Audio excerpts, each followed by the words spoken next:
Et on s'est posé la question si ce ne serait pas possible que, au sein des entreprises, des hommes et des femmes puissent grandir, puissent faire grandir leur entreprise et devenir des acteurs de la transformation digitale de leur entreprise, les premiers makers du changement de modèle économique de leur boîte, les nouveaux patrons des BU qui vont créer de la traction et de la croissance pour ces entreprises.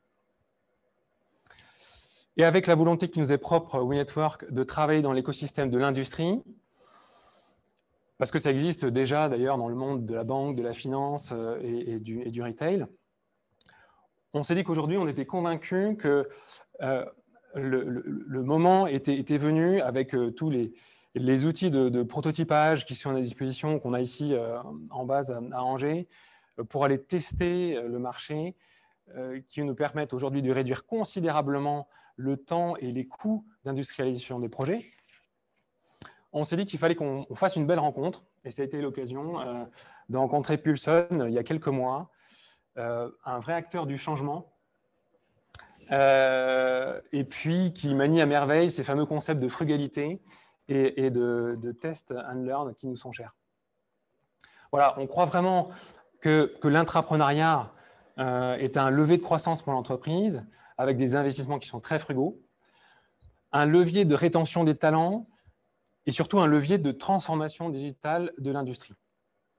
Donc ce matin, ensemble, nous allons explorer ce concept d'intrapreneuriat.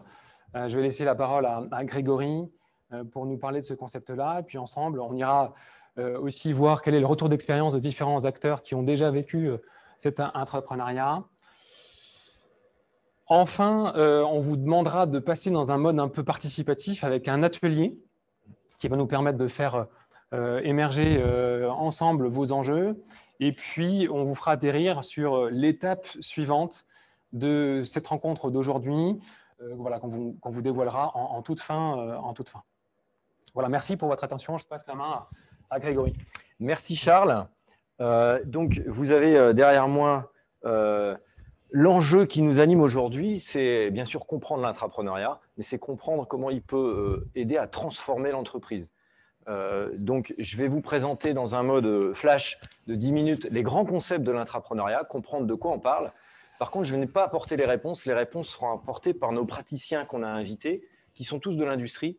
Et c'est le propos de ce matin, c'est de parler d'intrapreneuriat et industrie. Donc, on n'est pas on est spécialisé sur ce sujet-là. Alors, on plonge là, on saute de l'avion, c'est l'intrapreneur. Qu'est-ce que c'est un intrapreneur? En fait, la définition empiriquement qu'on a fini par écrire, c'est un intrapreneur est un salarié qui gagne la confiance de son employeur pour transformer son idée en un projet concret et rentable au sein ou avec son organisation. Tous les mots comptent. On parle d'abord de confiance. On parle de gens dont ce n'était pas le métier, mais qui se sont levés et qui ont du sens à faire des choses dans l'entreprise pour eux et pour la boîte. Donc, on va créer de la valeur ensemble. On n'est pas dans une logique d'entrepreneuriat, faire pour sortir. On est dans une logique de faire ensemble. Voilà, donc c'est concret et j'ajoute le mot rentable. La rentabilité, ça peut être du chiffre d'affaires, mais ça peut aussi être des points de bien-être. Il y a différents types de projets d'intrapreneuriat, donc il faut savoir mesurer ces indicateurs. Alors aujourd'hui, malheureusement en France, c'est un chiffre que vous connaissez tous, on n'a que 6% d'une masse salariale des collaborateurs qui se disent très engagés. C'est parmi ces 6% que vous allez trouver les intrapreneurs. Donc vous voyez qu'il s'agit là d'une proportion faible, mais qui a un énorme pouvoir de traction, d'essaimage dans l'entreprise, dans l'innovation. Mais 66% des collaborateurs qui rejoignent les entreprises aspirent à rejoindre une entreprise qui propose ce type de dynamique. Donc vous voyez, le rapport est de 1 à 10. Retenez ce premier chiffre, cette première métrique. Un intrapreneur a une capacité de bouger plus de 10 personnes en même temps, même si tous ne sont pas des intrapreneurs. Alors, qu'est-ce qui caractérise cet intrapreneur? La première chose, c'est qu'il est singulier. C'est quelqu'un de particulier dans l'entreprise. Il n'a pas été embauché pour ça, mais il fait des choses sur le terrain. Donc, il assume une singularité qui parfois le met un petit peu de côté. On parle de corporate hacking, quelqu'un qui sait faire un peu les choses à côté. Deuxième point, c'est qu'il fait un pas de côté. Il n'a pas attendu des autorisations. En général, il a commencé à bricoler dans son coin, pas forcément ici dans un Fab Lab avancé, mais ça peut être un bout d'Excel qui contourne un module SAP, par exemple. Et le troisième point, c'est qu'il est engagé. face à lui-même, face à son manager, face à ses collaborateurs et surtout face aux clients et aux utilisateurs. Donc, ce sont les 3 caractéristiques de posture qui vont singulariser en fait notre intrapreneur. Alors, on peut dire que c'est un rebelle, mais il a une cause. Il n'est pas là par hasard. S'il est dans cette boîte, et on le verra tout à l'heure avec la table ronde, on a des praticiens qui ont pratiqué ça et pas par hasard. Ils avaient bien une cause. Ce ne sont pas des chefs de projet. Ce ne sont pas les fameux hauts potentiels. On n'est pas dans un programme de gestion de talent. Ils n'ont pas été embauchés pour ça. Ce n'est pas des experts du domaine. En revanche, qui sont toujours les intrapreneurs, c'est experts du problème. Ils ont vécu le problème sur le terrain avec les utilisateurs. C'est ça qui caractérise un intrapreneur qui ira plus vite. Autrement dit, un intrapreneur, ça ne se trouve pas dans un hackathon où on a demandé de trouver une idée sur un sujet. Il avait déjà l'idée, il l'a vécu sur le terrain. Donc, il a vécu le problème sur le terrain, il connaît les utilisateurs, et la 3e caractéristique, c'est qu'il a commencé à expérimenter un début de solution complètement partiel, mais il a testé quelque chose. Autrement dit, pour ceux qui connaissent, il a fait une première boucle de design thinking. Il s'est pratiqué à lui-même l'empathie terrain avec les utilisateurs et il a trouvé un axe de solution. C'est là qu'il faut le repérer. C'est là qu'on cherche à identifier ces fameux intrapreneurs. Alors, ce qui le caractérise, c'est qu'il n'a pas de mission. Il n'est pas embauché pour ça. Hein. Il se lève tout seul. 2, il n'a pas de monnaie, il n'a pas de budget. 3e point, il n'a pas de temps consacré à ça. Autrement dit, notre intrapreneur a commencé à faire les choses en temps masqué, ce qui s'appelle un gain de productivité. Il est capable d'avoir produit quelque chose en plus de ses 5 jours de travail sans rien demander à personne. Et enfin, il n'a pas d'équipe. Ça veut dire qu'en termes de frugalité, on ne peut pas faire mieux. On a quelqu'un qui a abouti un tout début de preuve de concept alors qu'il n'avait aucun moyen et aucune autorisation. Votre enjeu, et l'enjeu de ce qu'on voit ici, c'est comment on peut les repérer, les identifier, pour avec un peu de moyens, un peu d'accompagnement, aller très vite à une preuve de concept qui peut se traduire en industrialisation derrière. Mais retenez ça, on est bien en train de chercher des gens qui ont une idée et un profil type, pas juste une idée. Donc, on ne matche pas une idée avec un individu. Il y a le couple dès le départ. Alors, quelques indicateurs clés, parce que là, je vous donne des concepts de ce qu'on a vécu, du moins de ce que moi j'ai vécu en partie avec les personnes de la table ronde. Ce projet traité en intrapreneuriat dans son POC, preuve de concept, et dans son industrialisation, il va coûter 2 à 10 fois moins cher. Parce qu'on s'affranchit de pas mal de choses, on va plus vite. On va surtout plus vite parce qu'on connaît bien le problème. Notre intrapreneur, il a une autre caractéristique, c'est qu'au début, il n'y a pas de budget. Son projet n'est pas dans le plan stratégique. Il va trouver un sponsor et un budget tout seul, par du pitch, dans la boucle d'amorçage. Donc, c'est un budget frugal qui n'existe pas. Il a la capacité d'aller convaincre en interne pour le trouver, des sponsors internes. La métrique que moi j'ai pratiquée, mais elle est un peu plus élevée, c'est 50% des projets qui passent dans des programmes d'intrapreneuriat passent en industrialisation. On verra tout à l'heure avec Gérard, avec la SNCF, qu'on est plutôt aux alentours de 75%. Pour ceux qui sont dans des labos d'innovation, on n'est pas du tout sur ces taux de transformation-là. Donc, on est sur des budgets faibles, un temps accéléré et un taux de transformation fort. Et enfin, le 3e point, mais ça je l'ai déjà dit, notre intrapreneur embarque très largement. Dans les grandes structures, les études montrent qu'il embarque plus de 100 collaborateurs dans son projet. Parce qu'il va chercher un bout de développeur, parce qu'il va faire tester, parce qu'il va communiquer. Et donc, il crée une traction pour transformer la boîte par l'interne, l'organisation. Alors, bien sûr, on dit ça, mais qu'est-ce qu'on fait des intrapreneurs? Qu'est-ce qu'on fait si on ne les identifie pas? Il se trouve que 47% des intrapreneurs ne sont pas identifiés. C'est un petit volume, hein. On est en train de parler des 5% de la masse salariale. Ça veut dire que la moitié des salariés ne sont pas identifiés. Et qu'est-ce qu'ils font s'ils ne sont pas identifiés et révélés? Eh bien, soit ils sortent et ils créent leur boîte, donc ils passent dans l'entrepreneuriat avec le risque complet, ou ils vont chez le concurrent. Autrement dit, c'est une perte sèche. Parmi les 5% de haute valeur ajoutée en développement frugal, 50% sont perdus si vous ne faites rien. Donc, c'est l'enjeu qu'on a avec WeNetwork aujourd'hui, c'est vous aider à identifier et à traiter les petits flux qui vont faire demain des leviers de croissance avec vous. Alors, les freins principaux, là, ce que je vous présente, c'est issu d'une étude qui date de 2016 qu'on a fait, mais qui reste vrai dans ces chiffres. Le premier point pour parler d'intrapreneuriat, c'est qu'il faut que la direction porte le projet. Il faut qu'il y ait un axe de transformation et qu'il y ait un sponsor du programme. Donc, la réticence de la direction à faire confiance à des gens qui n'ont pas été embauchés pour ça, c'est le premier frein. Le deuxième, c'est la charge potentielle des intrapreneurs. Autrement dit, il faut leur libérer une partie de leur temps. Alors moi, je vous donne mon point de vue, qui n'est pas forcément académique, mais les programmes qui libèrent 100% du temps d'un individu, je n'y crois pas. Je n'y crois peu.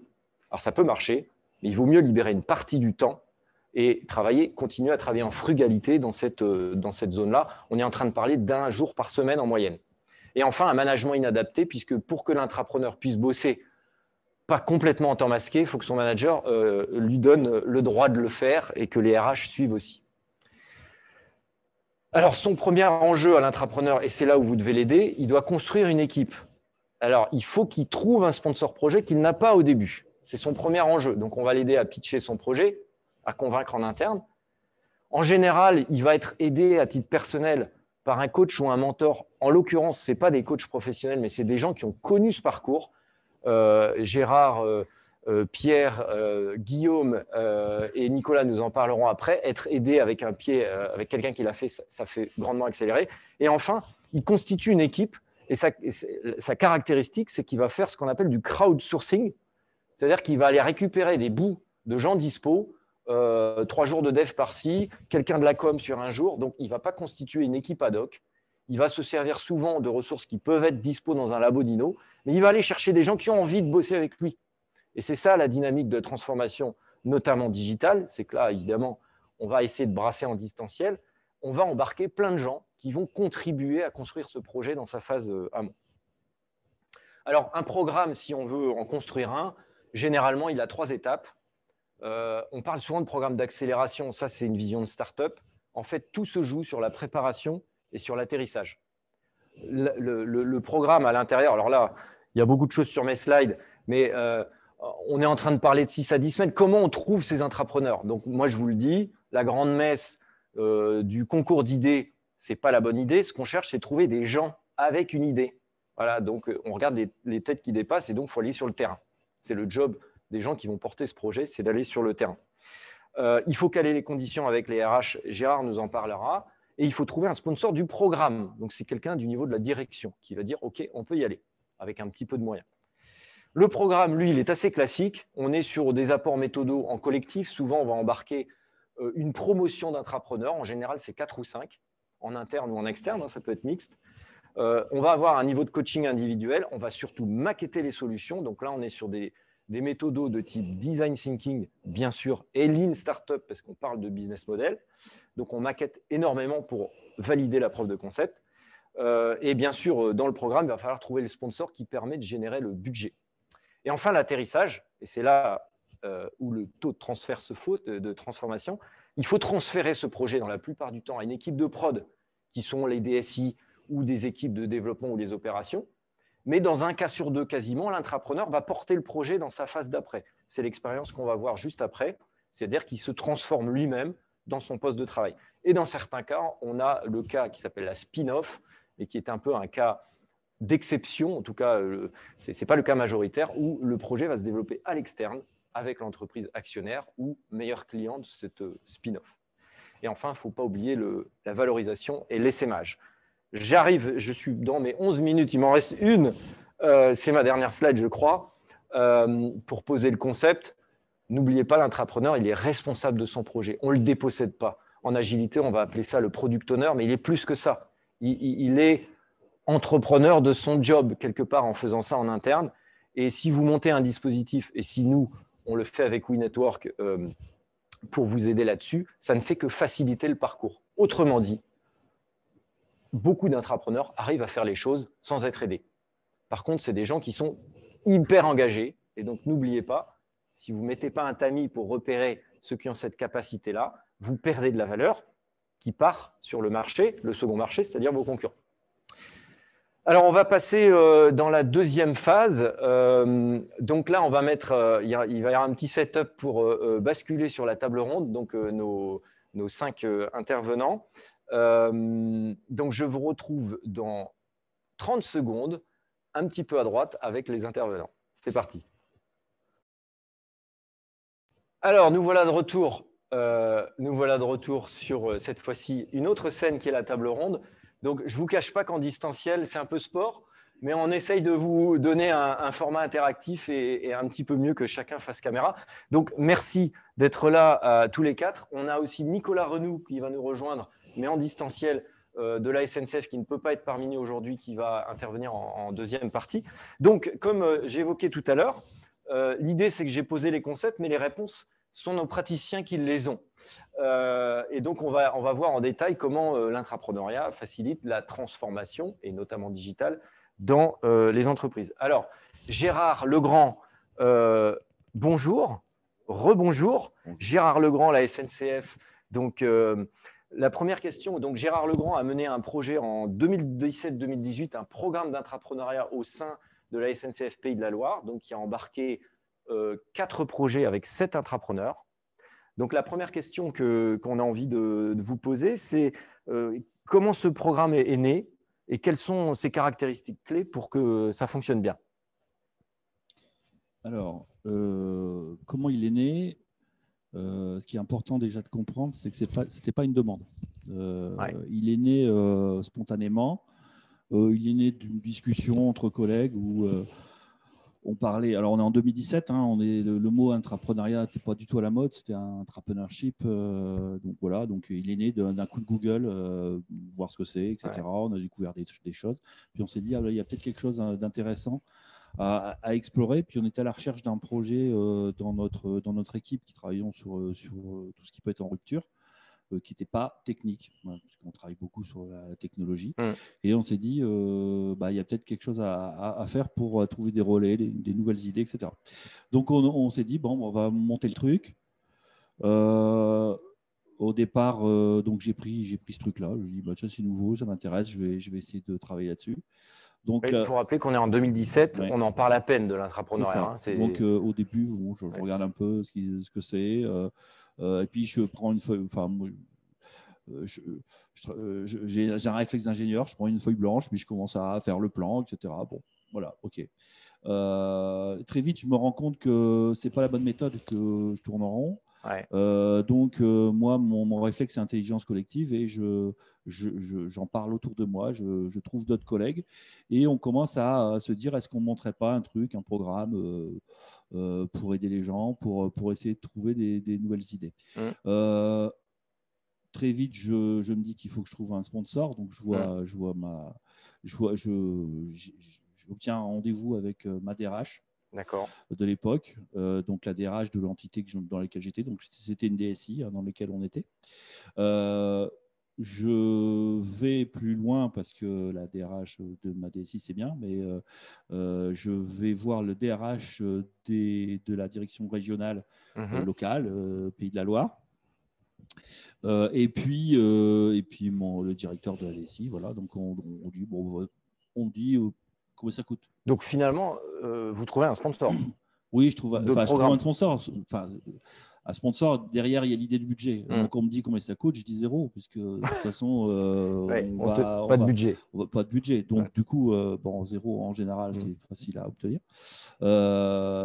Et un peu de temps avec des gens. Donc, on monte le truc.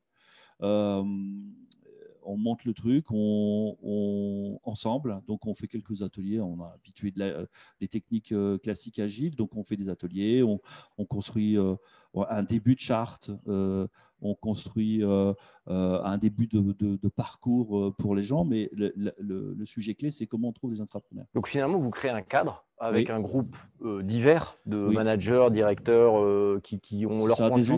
Des anciens intrapreneurs, des chefs de projet, des gens qui ont déjà vécu ce genre de choses, des RH, des managers. Donc vous avez brassé large en fait. C'est ça. Oui. Et puis j'ai cherché, j'ai trouvé. Mon critère, c'était de trouver des gens qui étaient ouverts. Qui étaient ouverts et qui voulaient essayer. Qui avaient envie d'y aller. Et comment on trouve les intrapreneurs. Donc ça, c'est la clé. Donc effectivement, comme tu l'as rappelé, on ne s'est pas dit qu'il fallait faire un appel à projet. De toute façon, tout ça, c'est des choses assez lourdes à mettre en place. Donc moi, ce que j'ai dit, c'est on va faire appel à nos réseaux. On a tous des gens qu'on connaît, des salariés, des gens du terrain ou choses dont on a entendu parler, puis par bouche à oreille. Donc, on était 10 personnes, hein, une dizaine de personnes, petite dizaine à travailler là-dessus. Donc, j'ai dit, bon, on va organiser ce que j'ai appelé le petit déjeuner poulain.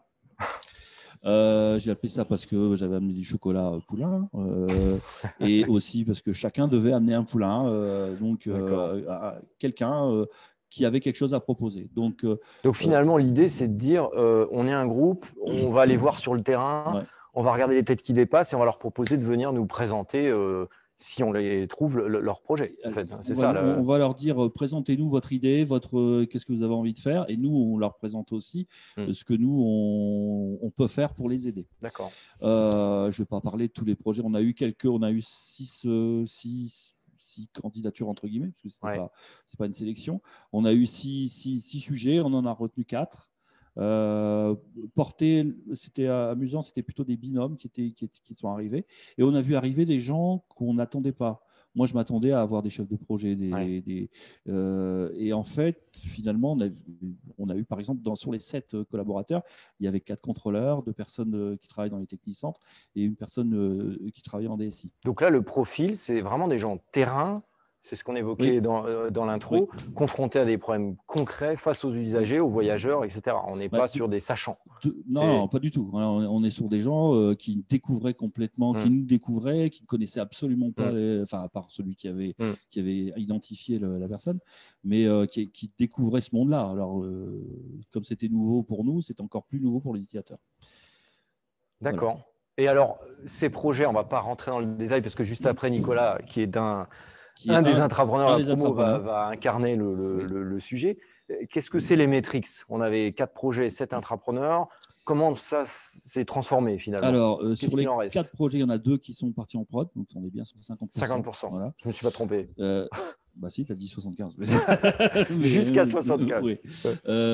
OK, donc 2 sont actuellement en production. D'accord. Donc, soit industrialisé plus localement. D'accord. Mais 2 fonctionnent toujours. Donc, Nicolas va parler d'un des projets. Donc, on rappelle, c'est des projets qui ne seraient pas passés en prod, en Indus, si on n'avait pas été les chercher comme ça. Ils n'étaient pas dans le plan stratégique. Ils n'auraient tout simplement pas existé parce qu'ils n'auraient pas été identifiés, en fait. Tout à fait. Oui. Voilà. Est-ce que c'est des projets en termes de performance? Est-ce qu'ils contribuent à la valeur créée pour la boîte, alors en valeur créée pour les agents ou pour le processus de travail? Indéniablement, parce que de toute façon, ce sont des projets qui répondent à un irritant fort. Donc, en général, c'est des gros problèmes. Oui. Donc, et puis surtout, ils collent parfaitement aux besoins. Puisqu'ils ont été créés par les gens qui ont le problème. Donc, il n'y a pas de fioriture, il n'y a pas de fonctionnalité. Enfin, on parle toujours du taux d'utilisation d'un outil comme Word, par exemple, qui est utilisé à 10%. Là, les solutions qu'ils ont mises en place sont utilisées à 100%. Et on est en train de parler de solutions applicatives qui ont contribué à la transformation digitale. Là, hein. C'est ça? Oui, alors lorsque c'est un outil digital, mais ça peut très bien être un processus organisé. Un objet connecté. Ou un objet, ou un processus, ou même quelque chose de complètement abstrait. Alors, je vois le temps qui passe. Est-ce que, Gérard, la suite de ce programme qui était en 2017-2018, en quoi ça s'est transféré? Comment ça a continué en fait? Alors, donc moi, j'ai effectivement été pilote d'un programme. Alors, moi, en tant qu'ancien intrapreneur, j'ai un ADN qui est d'avoir envie de faire des choses nouvelles. Donc, dès le départ de ce programme, moi, je me suis dit, OK, je vais lancer le truc, mais je n'avais pas envie de devenir le monsieur intrapreneur et en faire son job. Donc, on a fait une saison. Et moi, la chose qui était claire pour moi, c'est que je ne ferais pas une saison 2, une saison 3, une saison 4. Je ne partais pas sur une série. Donc, un bon moyen de régler ce sujet, et puis aussi un bon moyen d'enrichir le dispositif, c'est d'organiser une sorte de cette idée qu'on a eue à la fin, c'est d'organiser une gouvernance tournante de ce processus, de ce programme.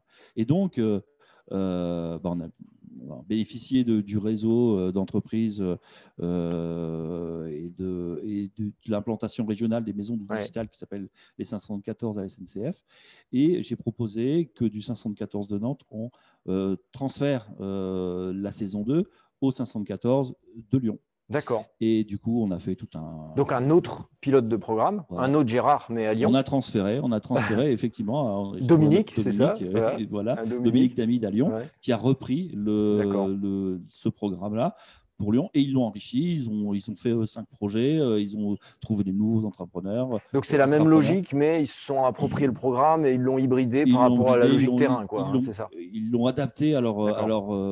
leur spécificité dans la Ok. région où ils étaient et aux projets et aux acteurs qui ont participé à ce programme. Ok. Donc, merci Gérard. Je vois le temps qui tourne.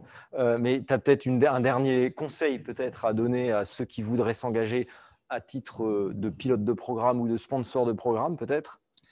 Bah, mon conseil, c'est de ne pas faire ça seul. C'est d'utiliser l'intelligence collective en tant que pilote. En tant que sponsor, mon conseil, c'est d'essayer de taper sur les différents acteurs qu'il y a autour de l'intrapreneur, que ce soit les personnages clés, c'est le manager de l'intrapreneur, Ouais. la DRH et les contributeurs et l'intrapreneur lui-même. Voilà. Donc, c'est d'entourer, de voir cette espèce de cercle qui est autour de lui et d'essayer d'agir là-dessus. Parce que quand tu présentais ton cercle tout à l'heure avec pas de mission, pas de monnaie, pas de temps, pas d'équipe, là, je me suis dit, c'est pile poil ça. Et surtout, les contrôleurs qu'on avait sur eux, ils avaient pas de mission, forcément. Leur mission, c'est de faire du roulement, etc. Donc, il a fallu les sortir des roulements. Quand on prend un contrôleur pour Donc faire là, autre il a chose, fallu travailler avec les managers N+1 là, il a pour rendre fallu les choses travailler avec les possibles. managers. D'accord. Ok. Monnaie, évidemment, pour faire leur truc, il n'y avait rien. Donc, ils ont dû trouver eux-mêmes et essayer de trouver. Le temps, c'est la même chose. Il faut les sortir. Donc, on a négocié avec les managers. Et c'est important là d'avoir un sponsor. Bien Le sûr. manager N+1, c'est bien, mais pour autoriser à sortir quelqu'un, enfin, c'était vraiment le gros machin. Et puis, pas d'équipe ou même pas de matériel. Quand on a fait les bootcamps ils n'avaient pas de PC. On n'avait pas pensé à ça. Ils n'ont pas de PC. Donc, il a fallu trouver des solutions. Donc, on est vraiment dans une démarche frugale. Je vois le temps qui tourne. Je vais être obligé de passer le micro, Gérard. On va enchaîner sur Suite Ecobotics. Alors, je vois que vous avez un peu l'écran dans la figure. Mais donc, Pierre Legendre et Benjamin Loise qui ont en fait… alors là, on est dans la Cobotics. Qui ont donc généré ce projet, mais il y a quelques années déjà. Donc, vous allez nous expliquer la genèse. Ça s'est passé au sein du lab UGE Iris, donc au sein du groupement des magasins Hyper U, Super U, cette grande sphère. Et puis derrière, vous êtes sur une histoire de spin-off, c'est-à-dire que le projet, pour atteindre son industrialisation, est sorti. Donc, Pierre, je te laisse la parole pour nous expliquer un peu la genèse du projet dans sa phase d'amorçage. Allons-y. Juste pour commencer, effectivement, Benjamin Loise n'est pas sur le programme, mais Gérard parle d'intelligence collective. On fait tout à deux. Donc, au tout début. Au début, on a eu une équipe. Je vais en parler un peu après ce qu'on a fait chez Iris. Mais aujourd'hui, on continue dans cette logique et on fait tout à deux. On est co-fondateurs de l'entreprise à 50% chacun. Et donc, bon, Benjamin parlera de la suite, où on en est aujourd'hui. Ok. Donc l'histoire, elle commence forcément par une idée, et l'idée, elle naît dans les drives. Donc les drives, c'est ce qui vous sert. Je pense que tout le monde a pratiqué aujourd'hui, surtout depuis cette année. Donc ce qui vous sert à manger. Et dès le début du drive, il y a deux problématiques. Un, on a des problèmes de productivité, notamment chez Système U où le picking se fait dans le magasin. Donc, ça veut dire qu'on a des gens qui mettent dans le rayon et une autre équipe du magasin enlève du rayon pour faire le service des clients. Un problème de productivité et un problème de pénibilité. Un driver moyen fait 17 km par jour, rien que pour faire les courses des clients. Donc, au bout de 6 mois, on a des TMS, on a des gens qui disparaissent. Donc ça, c'est quelque chose que vous aviez constaté, ça, vous avez vu. C'est des constats qu'on avait. Problème. Et là, on est déjà 2015, donc le drive a 5 ans à peu près. 2015, on a déjà des problématiques de pénibilité, de productivité. Les magasins, on a du mal à passer un stade parce que les magasins n'arrivent pas à justifier une rentabilité sur leur drive. D'accord. Donc ça, c'est l'idée. Début 2015, fin 2015 plutôt, on a chez Iris, donc l'informatique de Système U, un contexte qui s'ouvre complètement. Il est décidé de mettre en place un programme d'innovation complet. On a un Fab Lab qui arrive. on a du temps qui est dédié aux équipes, hein, qui est offert à chacun, 2 heures par semaine, offert à chaque collaborateur pour mettre en place ses idées. Donc la fameuse libération du temps, là. On a du temps, effectivement. Okay. Tu parlais de temps tout à l'heure. On a du temps. On a un espace de travail unique qui ressemble à celui-ci, à Weekend Work en plus petit. Quand même. On a une personne qui est chargée d'animer l'espace et on a surtout, j'allais dire, open bar de la direction. C'est-à-dire que la direction est complètement acquise à cette histoire d'innovation. Et donc, ils nous disent, ça y est, vous avez 2 heures, exploitez-les. Donc là, si je comprends bien, le processus intrapreneurial qui ne s'appelle pas comme ça, il est dans la direction de l'innovation, il est vraiment dans une logique de… Ouais, on ne parle pas d'intrapreneuriat. Le mot n'existe pas déjà. Il n'existait pas, effectivement, en 2015. Ouais. Et puis, dans l'esprit de la direction, il s'agit plutôt de faire remuer un peu l'interne parce que ça ronronne, et puis de recréer une attirance pour Iris. Parce qu'ils ont du mal à recruter, ils ne sont pas connus sur la place, etc. Donc, attractivité, nouveaux collaborateurs, ok. Et alors, il n'y a pas cette logique de… il y a une logique de je fais des projets. Éventuellement pour moi, il y a une imprimante laser, par exemple. Ah oui, donc c'était aussi un peu Fab Lab, on pouvait venir… On fait des bricolages pour en faire des cadeaux à leurs familles, tout ce qu'on veut. Et donc, en tout cas, il y a des conditions qui sont idéales pour créer. Il y a du temps, il y a des moyens techniques, en tout cas, et il y a la confiance de la direction. On arrive, nous, avec un projet où on apporte, finalement, aux clients d'Iris, on va apporter de la valeur. Donc, on arrive à une porte d'entrée grande ouverte. Grande ouverte, d'autant plus que la direction, elle ne sait pas trop, elle cherche un peu sur ce programme. Donc, ils ne savent pas trop où ils vont. Il y a une certaine naïveté de l'équipe de direction, j'allais dire. J'espère qu'ils ne vont pas voir ce qu'on est en train de faire. Il y a une certaine naïveté de l'équipe de direction qui dit allez-y, faites des choses. Et puis on verra où ça va.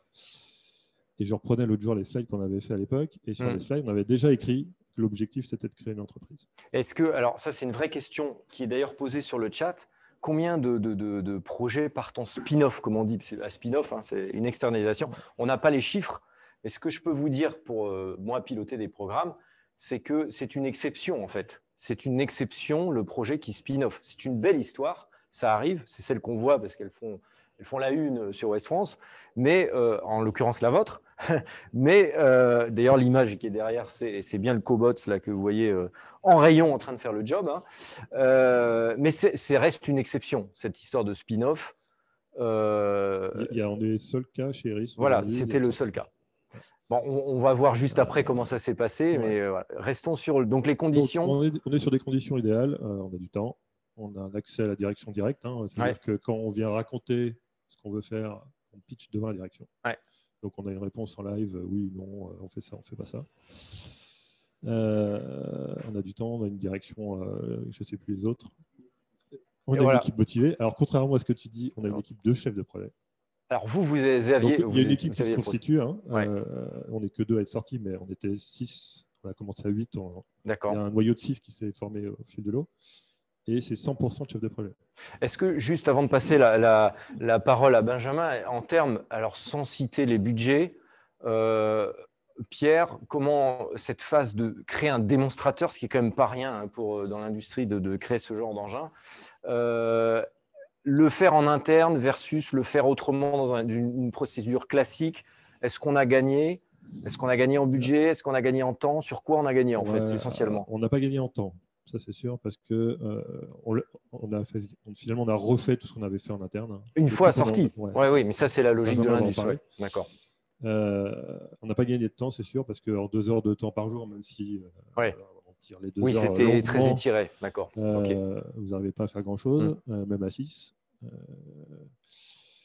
On partait de zéro, sur la partie technique en tout cas, puisqu'on ne fait pas des châssis chez Iris, on ne fait pas d'électronique, on fait un peu de code, mais pas sur des robots, donc on ne sait pas faire. Donc le temps, on n'a pas gagné de temps. On a gagné un accès, je veux dire, on a gagné des conditions d'accès. C'est-à-dire qu'on avait un accès au réseau des magasins très, très facile.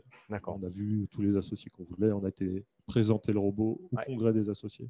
Donc c'est plutôt la partie commerciale, marketing qui est facilitée. Donc vous avez été mis en avant en termes d'une innovation par les salariés qui n'était pas fléché dans le plan stratégique, hein, si je comprends bien, Exactement. et qui finalement a été un flagship, comme on dit, aussi à titre d'exemple, c'est ça, Voilà. pour d'autres qui peuvent réitérer derrière. Alors, je vais encore être méchant, mais on n'a pas senti une volonté de généraliser non plus l'expérience. Ouais. Il y a peut-être là, parce que c'est une réussite à part. C'est une réussite un Ouais. petit peu à part. On a un peu piraté le problème d'innovation. S'il faut. Vous êtes allé beaucoup plus loin On a été beaucoup plus loin que ce qui était imaginé. Au bénéfice de chacun. Alors, peut-être que Benjamin peut nous Je expliquer. passe la main, ouais. Voilà, là, on a le switch de masque. Benjamin, donc, au cœur du projet depuis le début, hein, c'est une histoire de duo, vous étiez 6 et vous êtes 2. Donc, finalement, le projet sort du lab. Comment ça se passe, ce moment-là, où vous dites, on va créer la boîte, finalement. Pourquoi ça se fait à l'extérieur et comment ça se fait aujourd'hui? Où vous en êtes? Alors, ce qui s'est passé, c'est qu'à un moment donné, Iris nous a dit on n'a pas vocation à fabriquer des robots. Oui. Votre projet, c'est chouette. Vous Ouais. avez été au bout du démonstrateur. Ouais. Un démonstrateur, nous, ça nous va. Un robot, on n'industrialise pas. Notamment en termes de coûts et de budget, j'imagine, à engager, c'est ça? Exactement. On D'accord. fait de l'informatique pour les magasins, on ne fait pas des robots. D'accord. Donc là, on était 6, on s'est réunis, on s'est dit qu'est-ce qu'on fait? On continue, on arrête, on reprend nos vies d'avant, entre guillemets. Mm. Et donc là, avec Pierre, on a dit nous, on y va. Donc, création de la société. Enfin, OK. on en a parlé avec la direction qui était au courant. Donc là, la direction réagit comment quand vous parce que vous êtes hyper accéléré, finalement, si je comprends bien, vous allez très, très vite. Ouais. Qu'est-ce que vous dit la direction à ce moment-là? Bravo, les gars. Et ils vous disent bravo. Ouais, ils nous disent D'accord. c'est bien, allez-y. Bon, ce ne sera pas avec nous, mais on Donc, vous encourage. Vous devenez un excellent partenaire. C'est ça l'idée? C'est quoi le deal qui se fait à ce moment-là, en fait? Ouais, ils nous laissent ils nous mettent sur la voie, entre guillemets. D'accord. C'est-à-dire qu'ils nous laissent les bénéfices du prototype, le site internet, le nom de domaine, par exemple. Ce genre de Et là, choses. on est sur un business model complet qui aurait pu être fait en mode startup, finalement. J'imagine qu'il y en a qui le font dans ce mode-là, et qui nécessite d'aller vite, d'accélérer, de toucher tous les retailers, pas que Système U, j'imagine. Donc oui, évidemment, avec la création de la société, ça nous permet d'adresser forcément un public plus large et d'accélérer. Comme disait Pierre, ouais. Avec 2 heures par semaine, même si on faisait quand même un petit peu plus, D'accord. on ne peut pas développer un produit industriel. Voilà, donc là, pour industrialiser, il fallait être à passer 100%. full time, quoi. C'est ça. D'accord. Donc, ce qui est important, en fait, aussi, c'est qu'on est parti à 2. Et c'est vrai que faire un projet seul comme ça, c'est quand même, ça paraît très, très compliqué. Le fait d'être 2, c'est quasiment indispensable parce que ça prend beaucoup de temps, ça prend des ressources et c'est pas toujours simple. Donc, le démarrage, c'est quelque chose qu'on ne connaissait pas aussi. C'est l'expert comptable, c'est l'avocat, c'est le banquier, c'est tous les toute la joïque de l'entrepreneur. Là, vous avez Exactement. basculé dans on n'est plus sur le produit, on est aussi sur tout ce qu'il y a autour, qui nécessite beaucoup de temps, qui est des choses qu'on découvre. Donc, finalement, si j'essaye de voir par rapport à l'intrapreneuriat, ce projet, pour arriver à maturité, en fait, il fallait qu'il sorte d'une certaine manière pour toucher son marché, avoir la surface globale. Quoi. Exactement, parce que 3 mois après, en fait, l'image que vous avez derrière, le robot ne ressemble absolument pas à celui qui a été développé chez Système. Ça, c'est celui qui existe. Ça n'a rien à voir. Celui-là, il tourne, il est en magasin. C'est pas le démonstrateur, là. Celui-là, il est en magasin depuis, dans l'Hyper U de Guichin depuis maintenant 2 mois. Et donc, vous êtes en pré-série, vous êtes en CC. Il tourne tous les jours. D'accord. Tous les matins, il aide les équipes du magasin. OK. Donc ça, c'est la deuxième boucle. Voilà. Vous êtes en industrialisation. Oui, donc on a tout repensé, entre guillemets. On s'est dit justement par rapport à la rentabilité des magasins, par rapport à la pénibilité des collaborateurs, on s'est reposé des questions, on a été essayé en magasin, on a pris plus de temps et on a redéveloppé un nouveau produit. Donc c'est une histoire assez singulière. Finalement, j'essaye de faire un petit récap parce que c'est une spin-off qui ne pouvait pas arriver à maturité autrement qu'en sortant. Mais on aurait très bien pu imaginer sur un autre type de projet que l'entreprise prenne des parts. Donc, c'est ce qui se passe le plus souvent, hein, c'est que l'entreprise va être actionnaire pour partie en cofinançant l'externalisation du projet. Là, ça n'a pas été fait, parce que ce n'était pas la vocation. Vous l'avez... Non, ce n'était pas la vocation. Donc, il n'y a aucune part, que ce soit, aucune application financière ou… ou de distribution, par exemple, avec Système U. Et la belle histoire, c'est que vous êtes parti en vous serrant la main très posément. Il n'y a pas de conflit dans cette Absolument pas. Dans cette non, on se voit encore. La directrice des études de Système U est passée nous voir il y a quelques mois. Donc, et d'ailleurs, on voit encore le logo, en l'occurrence, on l'a mis de l'histoire, de votre histoire, finalement, la storytelling du lab à l'origine. Peut-être que c'est une des sources de succès par rapport à vos concurrents qu'on ne citera pas, mais vous les trouverez sur le marché. Moi, la dernière question que j'avais envie de vous poser, Benjamin, c'est en termes de projection financière. Faire comme ça par rapport à faire ce projet de zéro en tant qu'entrepreneur, en termes de temps et de moyens à mettre en place, comment vous voyez les ratios ? Qu'est-ce que ça aurait fait, en fait, de le faire ex nihilo? C'est une sale question. Hein. Alors, en fait, le truc, c'est qu'on ne l'aurait pas fait. Vous ne l'auriez pas fait? Vous n'auriez pas pris le risque? Non, parce qu'on aurait… Non. D'accord. Après, si on avait dû le faire avec du recul, je pense qu'on aurait été plus vite pour moins cher. Ouais. Mais on ne l'aurait pas fait. Ouais. Donc, la question, finalement, ne se pose pas comme ça. Merci les Suite Ecobotics, super histoire. En tout cas, vous qui êtes industriel, peut-être allez voir le produit. Moi, je l'ai vu au démonstrateur, il était déjà formidable. Maintenant, il est extraordinaire. Et en plus, c'est pas moi qui le dis, c'est les usagers. Hein, je fais un peu de promo pour le produit. C'est gentil. Le suivant arrive fin janvier. Si vous la roadmap, fin janvier. Fin janvier, le deuxième magasin équipé. Et on enchaîne ensuite sur. Et là, j'ai envie de dire, 2021. en plein Covid, vous êtes pile dans le time to market, là, pour le coup, sur les drives. Alors, le Covid nous a quand même pas forcément avantagé. Oui, j'imagine. On va le laisser de côté, celui-là. Alors, je vois l'heure qui tourne, mais il nous reste, je ne sais pas si Nicolas s'est manifesté, si on arrive à l'attraper. Je vais peut-être, on finira dessus. Gérard pourra nous expliquer le projet de Nicolas Renoux, mais je vais passer, Benjamin va désinfecter le micro, remettre son masque et le passer à Guillaume Gruot. Guillaume, bonjour. Alors, bonjour.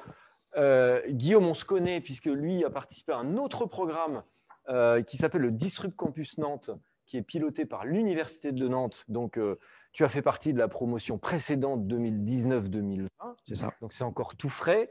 Le groupe Gruot, qui est un carrossier à Laval que tout le monde connaît bien, j'imagine. Je te laisserai en parler 2 minutes. Donc là, l'idée, c'est plutôt de nous dire en quoi participer à ce programme-là, en 2 mots, et nous expliquer le Disrupt Campus Nantes, mais qu'est-ce que ça procure en diversité de profils pour nourrir le projet en question, et puis de retour dans l'entreprise, comment est-ce que ça peut participer à la transformation de l'entreprise, donc à l'essaimage de ce que tu as acquis dans ce programme par rapport aux collaborateurs? Très bien. Écoutez, déjà, l'entreprise Gruot, nous, on est une entreprise qui a 130 ans. Donc, on a les avantages et les inconvénients de nos avantages. C'est que la machine est un petit peu lourde à mettre en place. Ce qu'on a recherché, parce que nous étions 2 collaborateurs à participer au programme Disrupt, ce que nous avons cherché, c'est de prendre de la hauteur. Découvrir de nouveaux univers, découvrir un écosystème que nous ne connaissions pas, que nous avons découvert à Nantes, mais également ce qui nous a convaincus et ce qui nous a plu dans le programme de Disrupt, c'est la diversité des différents profils qui étaient présents. Des profils déjà jeunes, parce que ce sont des étudiants. On les voit là derrière, pas derrière toi, mais effectivement, voilà, c'est l'équipe avec laquelle j'ai eu plaisir à travailler pendant plusieurs mois. Donc, ce sont des profils jeunes, donc qui ne sont absolument pas sur les mêmes problématiques que nous, en tout cas qui ne sont pas formatés de la même manière que nous pouvons l'être.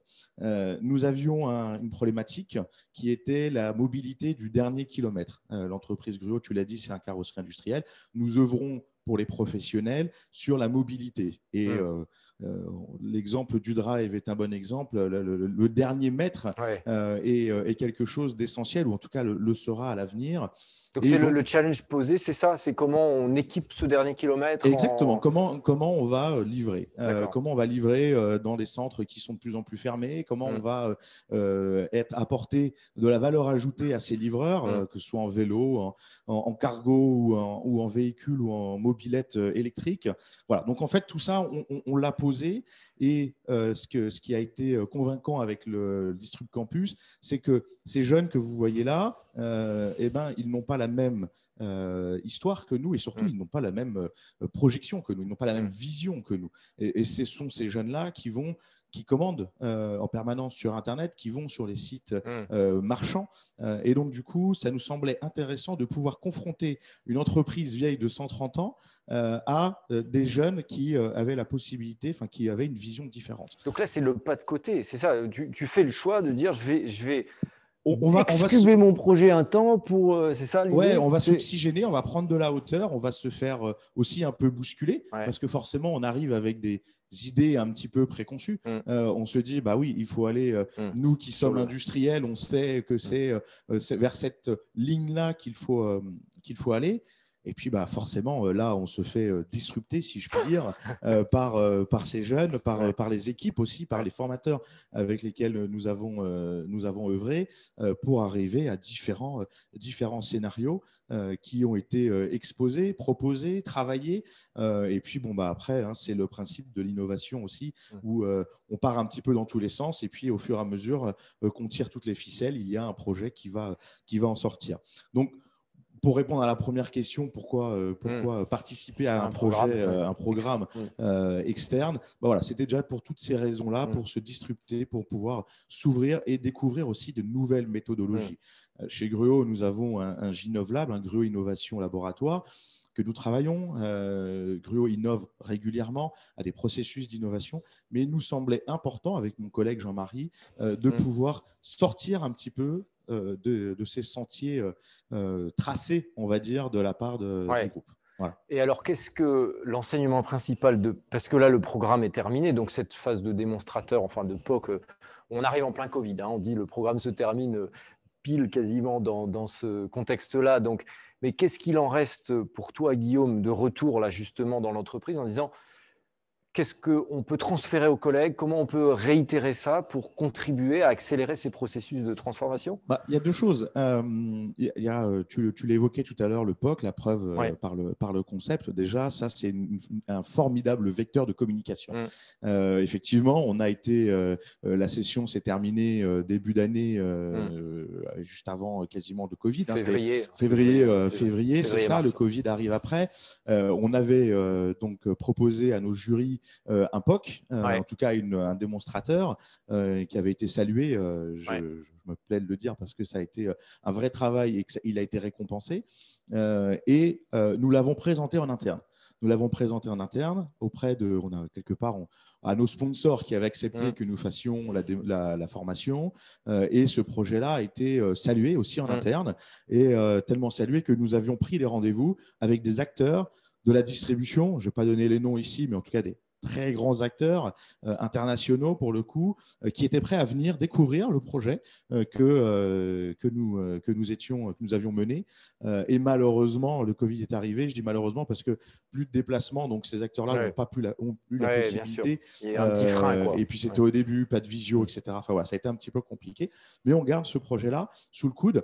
Donc c'est pour répondre à la preuve déjà du projet, mais aussi en interne, de montrer à tout le monde qu'il y a des choses qui sont possibles de faire avec des personnes extérieures et que là, pour le coup, on va ouvrir les possibilités à nos collaborateurs d'œuvrer et d'aller chercher des intrapreneurs réitérer le processus. Réitérer grâce à un exemple, à la preuve du concept pour montrer, vous voyez, on est sorti de nos prérequis, nous sommes sortis de nos habitudes et on est capable de mener à bien un projet. Il faut juste rappeler que Disrupt Campus, c'est un programme qui dure 4-5 mois. C'est ça. C'est encore un programme ramassé, qui a d'autres objectifs aussi, mais ça reste des programmes courts et qui ont vocation d'accélérer pour pouvoir passer en la preuve de concept en industrialisation. Exactement. Voilà. C'est ça. Tout à fait. Quel serait ton conseil? Là, on est un petit peu, aujourd'hui, tu es presque dans une posture de sponsor de futurs programmes ou d'intrapreneurs. Comment tu vis ça? Quel est ton conseil pour ceux qui nous écoutent et qui voudraient imaginer ça dans leur organisation? Moi, je vis ça de manière très positive. C'est extrêmement enrichissant et excitant de pouvoir avoir un rôle très transverse, de pouvoir toucher un peu à tout. Moi, je suis plutôt issu du commerce et du marketing, mais là, on vient parler de production, on vient parler machine, on vient parler de processus industriels. Ce sont des choses que moi, je ne connaissais pas ou très peu. Donc là, on vient toucher à tout. Donc déjà, d'un point de vue personnel, c'est extrêmement enrichissant parce qu'on s'ouvre à tous les métiers. C'est comme si on était dans une grande salle et puis on avait tous les outils à notre disposition pour pouvoir travailler. Donc ça, c'est extrêmement enrichissant. Et un conseil, c'est d'y aller. C'est de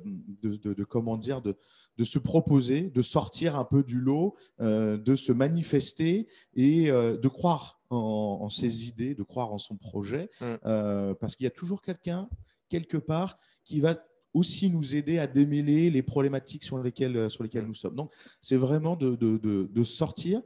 Et puis, un conseil, là, plutôt au niveau de la direction, au niveau des sponsors, c'est pour le coup d'être ouvert à 360 degrés. Donc, ouverture sur l'écosystème aussi. Ouverture à fond, c'est de pouvoir participer, d'écouter et puis surtout de laisser le côté bottom-up, là, de remonter les informations et puis de laisser libre cours à aux collaborateurs, leur laisser un champ de parole et d'expression. Voilà, c'est vraiment parce qu'il y a plein de choses qui vont en ressortir sans forcément aller jusqu'à un projet industriel, mais au moins déjà dans les améliorations continues de l'entreprise. Déjà rien que ça, un petit peu, c'est déjà un petit peu l'intrapreneuriat, je trouve. Ok, merci Guillaume. Merci. Donc là, vous avez eu. Alors, on n'a pas eu Nicolas, mais je regarde la régie pour me dire y a-t-il des questions? En tout cas, je vous pose la question en direct. Y a-t-il des questions que vous posez ou que vous avez envie de poser à nos interlocuteurs sur leur projet, leur parcours, leur manière de l'avoir géré? En tout cas, moi, je vous remercie d'être là parce qu'on a pris, non pas le risque parce qu'on a le droit, le déconfinement a eu lieu avec toutes les mesures, mais de prendre le temps de partager parce que, comme tu l'as dit, Guillaume, l'ouverture à l'écosystème nous semble une des clés de réussite du projet. S'il y a des questions, vous me les passez, mais j'avais envie de récaper ce qui est ce qu'on a entendu entre vous quatre. C'est la singularité et l'engagement que vous aviez les uns et les autres, peut-être non pas plus fort que d'autres, mais plus intense, de vouloir faire bouger les lignes à chacun à vos niveaux. Et je pense que c'est la clé, qu'on soit sponsor de programme, sponsor de projet intrapreneur. Dans tous les cas, c'est l'engagement d'y aller. Guillaume, c'est vrai que tu as une position dans l'entreprise qui fait qu'il fallait te libérer du temps en plus de la direction marketing, donc ce n'était pas évident. Tu y allais, tu t'es fait vivre une expérience pour pouvoir la faire revivre. Donc, il faut plonger dans la piscine, c'est les petits feux, comme on dit, l'eau froide peut-être, pour aller plus loin. Est-ce que alors Charles, y a-t-il des questions? Tu peux venir dans le champ. Une petite question qui nous est arrivée tout à l'heure. Est-ce que ces projets-là qu'on a vus ensemble sont toujours en lien direct avec l'activité de l'entreprise ou il arrive qu'il n'y ait aucun rapport? D'accord, donc la nature des projets. L'émergence de ces projets-là, d'où viennent-ils? Est-ce qu'ils sont en lien vraiment avec l'activité de l'entreprise? Alors, je me tourne vers nos praticiens. Est-ce qu'on a des projets qui ne seraient pas dans le cœur de métier, c'est ça, qui seraient un peu exotiques, qui seraient à côté? Qu'est-ce que ça vous dit, Gérard? Je ne sais pas, dans les gens que tu as embarqués dans le programme, peut-être? Non, mais pour mon expérience, les projets sont complètement dans le cœur sont complètement dans le cœur de l'entreprise. D'accord. Donc là, il n'y avait pas d'exotisme. Non, il n'y a pas eu de. Je réfléchis, mais non, il n'y a pas eu de projet exotique.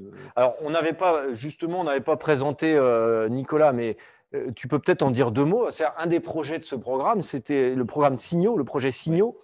Alors, c'est le projet Signaux. Alors, par exemple, pour donner un exemple de projet non exotique, vraiment dans le cœur de cible. Nicolas, lui, travaille en technicentre. Alors, les technicentres, en gros, c'est les garagistes de la SNCF. C'est les endroits où on répare, on maintient et on maintient les trains, pour simplifier les trains.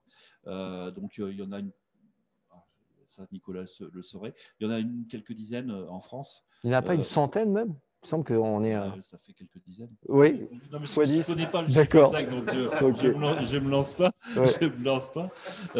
Donc, il y en a un certain nombre en France qui sont spécialisés plus ou moins par série, par un fait que… Il y en a qui font que les TGV d'une certaine axe, etc. D'accord. Donc, celui de Nantes, il est spécialisé dans la maintenance des TER. Donc, Nicolas, il arrive dans le projet dans le programme avec il travaille là et il travaille dans une équipe dont le rôle est de réparer les outils qui servent à maintenir les trains.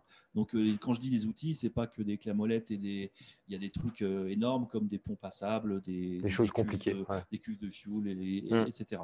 Donc, lui, il doit s'assurer, son équipe doit s'assurer que les outils fonctionnent pour qu'on puisse réparer les trains pour qu'ils puissent fonctionner et faire leur mission.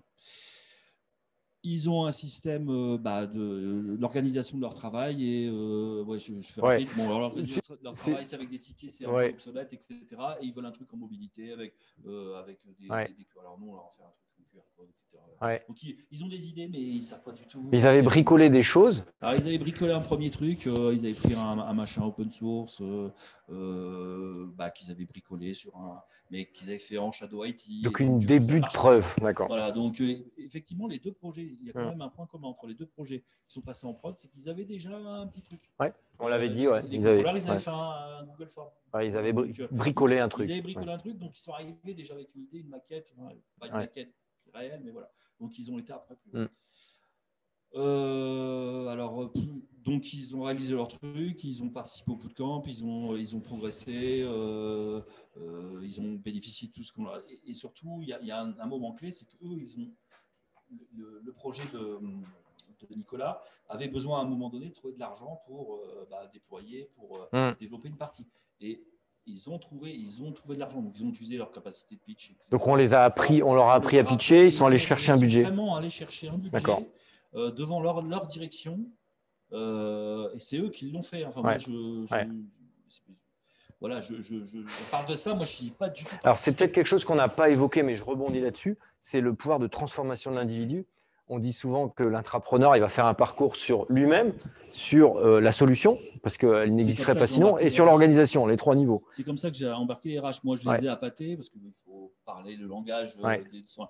Moi, je les ai appâtés. Quand je les ai embarqués, les RH, je leur ai dit, c'est un projet de transformation managériale. Et alors, il en est où, Nicolas, aujourd'hui, justement, là-dessus, en termes de transfo, lui, pour lui-même dans son parcours? Alors, c'était un binôme. Il y avait Laurent Ganivet et Nicolas Renoux. Laurent Ganivet était le patron de cette équipe de Technicentre. Nicolas Renoux, c'est son adjoint. Laurent Ganivet est parti vers d'autres horizons, d'ailleurs en rapport avec Signio, dans la direction d'activité. Et Nicolas Renoux est devenu le patron de son équipe. Donc, il y a… D'accord, donc il y a une évolution. Ok. J'essaie de reboucler sur la question. Voilà. Alors là, on est sur un projet non exotique, mais purement dans le cœur de métier. Juste le point que nous avait évoqué Nicolas, c'est le développement de cette appli Signio. Elle a été particulièrement efficace parce qu'elle colle juste au problème. Donc, ce n'est pas un progiciel où on utilise 15%, où on passait beaucoup d'énergie à défaire. Là, il y a vraiment un développement à l'os, autour de l'os, de juste ce qu'on a besoin. C'est du sur-mesure, mais ce n'est pas du luxe. Voilà. C'est du sur-mesure frugal.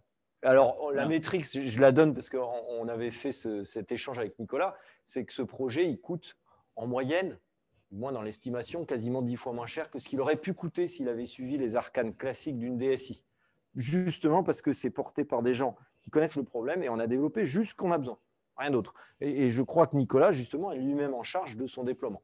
Charles, une deuxième question peut-être? Voilà, une autre question pour savoir qu'est-ce qui vous a individuellement motivé pour prendre part à ces projets, qui sont à l'origine de ces projets-là, et puis ceux qui les ont regardés, qui les ont accompagnés, qui les ont fait avancer. Voilà, la motivation individuelle. Qui est-ce qui a envie de prendre? Curiosité. Allez, un ou deux. Plusieurs mots. Alors, moi, je suis un entrepreneur dans l'âme, c'est ma deuxième boîte. Donc, la première ayant échoué, il fallait que j'y retourne, j'avais besoin. Donc, c'est la liberté, si je veux choisir un mot, c'est la liberté de l'entrepreneur. D'accord. Un coup de pchit.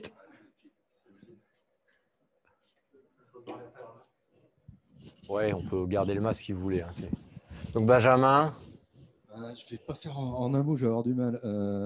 Mais il y a la curiosité, il y a le besoin intellectuel d'aller plus loin. Ouais. Il y a le plaisir, retrouver du plaisir dans son travail. Donc le sens aussi. Ouais. Du sens. Et puis l'émancipation, la liberté. D'accord. Et Guillaume, allez. Hop, chip sheet. Je vais garder le masque, comme ça va aller plus vite. Moi, je l'ai évoqué déjà, hein, c'est l'ouverture d'esprit, c'est la prise de hauteur, énormément de découvertes. Et puis, je vais rejoindre mes petits camarades, cette liberté d'expression, cette liberté de pouvoir découvrir autre chose. C'est vraiment quelque chose qui a été pour moi moteur, en tout cas, et sur lequel je resterai positif. Voilà, il faut que je meuble. C'est bon. On était sur une autre question là. Pour voir les questions avec Charles. Bon, merci Guillaume. On prend la dernière question, voilà, une dernière question pour l'audience. Sur la question de la passion qui peut motiver les engagements des uns et des autres. Est-ce que souvent il y a une passion extérieure au monde professionnel qui vient irriguer le monde professionnel et du coup qui fait rejaillir cette envie d'être acteur du changement. Une impulsion externe, ouais. Est-ce qu'un quelqu'un qui fait du bricolage dans son garage, c'est certainement quelqu'un qui demain va porter des beaux projets ou pas? Gérard? Oui, vas-y. Oui, enfin, je pense qu'évidemment, une personne qui a déjà l'ambition d'entreprendre, qui a toujours l'envie de l'amélioration continue, c'est quelque chose qui est extrêmement important et inévitablement va faire sens. Ouais. Néanmoins, je ne pense pas qu'il soit nécessaire d'avoir une passion ou un élément prédominant. C'est peut-être tout simplement l'envie l'amélioration, de pouvoir faire aussi simplement changer les choses, améliorer son quotidien, ça peut être quelque chose. Et puis, on ne s'en rend pas forcément compte, mais ce que moi j'ai envie d'améliorer, mon voisin a aussi envie d'améliorer, et puis là, on embarque les gens dans le projet. Et là, pour le coup, c'est très, très universel quelque part. Alors, j'ai envie de rajouter un point quand même sur l'intrapreneuriat. L'intrapreneuriat ne consiste pas à dire on vous donne des moyens pour faire ce que vous voulez. Je vous rappelle l'introduction, c'est un projet concret rentable avec l'entreprise pour l'entreprise. Donc, on n'est pas en train de faire du macramé ou de la poterie ou de créer… on est en train de faire quelque chose qui a du sens pour soi et pour l'organisation. Alors, pour être précis, pour piloter des programmes, parfois, on n'est pas sur des projets qui sont en pure rentabilité chiffre d'affaires. Un projet classique d'entrepreneuriat, c'est monter la crèche d'entreprise. Il y a beaucoup d'intrapreneurs qui l'ont fait comme ça. Ça peut être de l'innovation managériale ou de processus. On n'est pas forcément sur du produit, peut être sur du processus ou du service. Mais on n'est pas sur l'accomplissement de l'individu extraterritorial. C'est pas le propos de l'entreprise non plus. Faut le dire. Là, on n'est pas non plus dans un startup studio. C'est un autre format qui doit servir des intérêts communs. Gérard, je ne sais pas si sur cette question de la passion, il y avait une caractéristique entre ces gens que tu as embarqués dans les programmes. Je suis assez d'accord avec ce que dit Guillaume. En fait, c'est pas nécessaire. C'est juste, ça peut être un signe. Quelqu'un qui a un truc à côté. Moi, je suis à cette formation, je suis vachement engagé côté maker, etc. Donc, souvent, c'est des makers, c'est des gens qui peut-être ils ont une imprimante 3D, peut-être qu'ils ont imprimé des visières pendant la première phase du Covid. C'est quand même des gens un peu plus engagés que la moyenne, ça on l'a dit. Voilà, mais c'est pas obligatoire. On va pas dire, toi, t'as pas fait de visière, donc t'es pas un maker, donc t'es pas. Voilà, c'est juste. S'il y a ça, peut-être que c'est un entrepreneur potentiel. Okay. Voilà, c'est tout. Merci Gérard. Je vois que la régie me fait le signe du timing. Donc, on va passer à la séquence suivante qui va être un peu sport, mais on s'est engagé à le faire, donc on y va. La séquence suivante consiste à vous envoyer… alors, je pense que Hicham va mettre à l'écran quelque chose d'autre. Ça consiste on va se retrouver en petits groupes. Donc, on est dans l'application Zoom qui va nous permettre de nous mettre en room, donc en salle, vous allez vous retrouver à 4 ou 5 par salle. Vous allez retrouver dans les salles nos animateurs, enfin nos invités qui vont participer avec vous. L'objectif, c'est de prendre 10 minutes en petit comité pour partager sur votre expérience sur 3 registres, l'expérience que vous avez ou pas en tant qu'intrapreneur ou d'intrapreneuriat, les opportunités que vous verriez dans votre organisation et la partie frein, ou ce qui pourrait freiner la mise en place de ce type de démarche.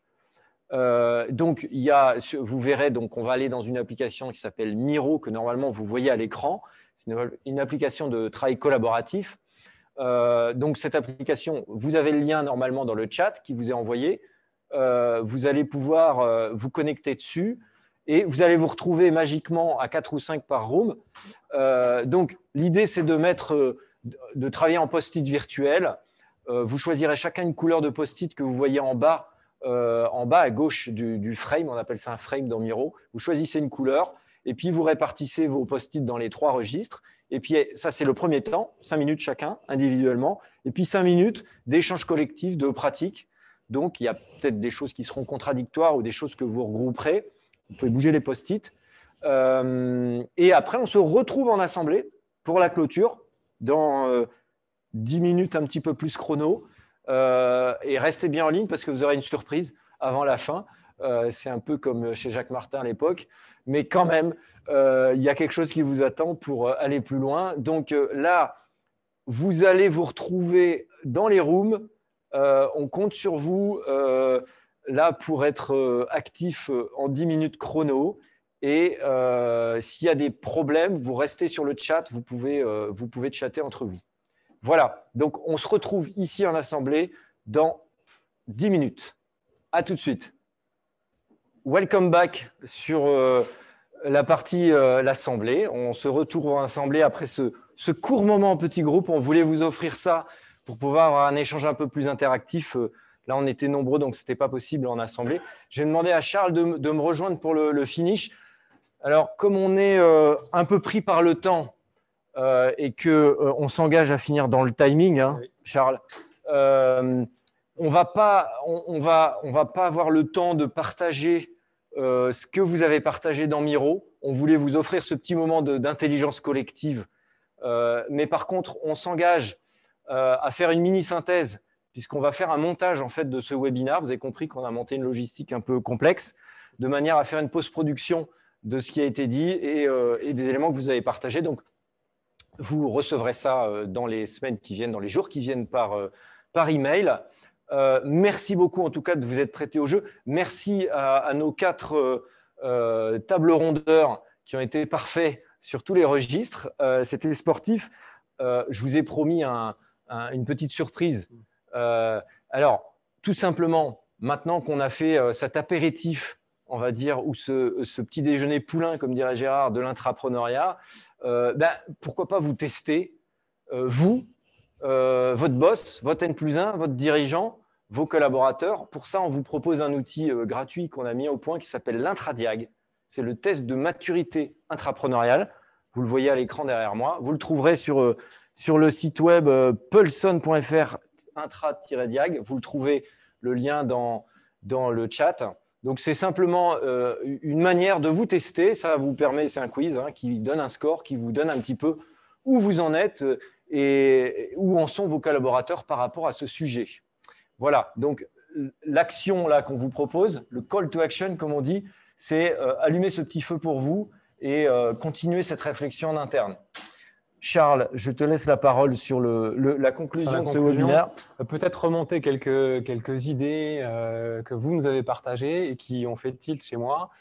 La question notamment des concepts d'entreprise libérée que j'ai vu un peu dans la bouche des uns et des autres avec un Jean-François Zobris qui nous dit en fait, c'est celui qui fait tous les jours qui sait où il y a le problème. Et c'est là qu'en général, il y a une bonne source d'opportunité de transformation de l'entreprise. Donc, on est bien dans cette logique où on sort du top-down et on revient dans le bottom-up. Voilà, donc cette rencontre touche à sa fin. On vous proposait un temps supplémentaire qui est derrière au travers de ce qu'on vient d'agréger comme information sur vos problématiques, sur vos enjeux. On est en train de réfléchir avec Pulson pour bâtir une offre une offre d'accompagnement à l'entrepreneuriat parce que vous n'avez pas forcément les ressources en interne pour exécuter tout ça. L'entrepreneuriat industriel qu'on va vous soumettre dans les prochaines semaines. Là, vous qui avez participé, il y aura vraiment un programme avec des objectifs, avec un prix, avec des délais. Et si, en discutant avec vous, on atteint le quota suffisant qu'on aurait fixé à l'avance, eh bien, on pourra déclencher cette première promo dans les prochains mois pour vous permettre de mettre en œuvre l'intrapreneuriat chez vous, dans vos entreprises. Autrement dit, Charles, on s'applique ce qu'on est en train de vous dire. On appelle ça l'interview solution, pour ceux qui connaissent. On va tester l'appétence de ce qu'on vous propose. Le marché prend pas. Il y a un besoin, il n'y a pas de besoin. On affinera en fonction. Mais on compte sur vous pour coproduire avec nous, en fait, dans la phase d'après, si ça vous intéresse. C'est ça la démarche. C'est exactement ça. Voilà, merci de votre participation. Merci beaucoup. De votre attention et à très vite. À très vite. Merci.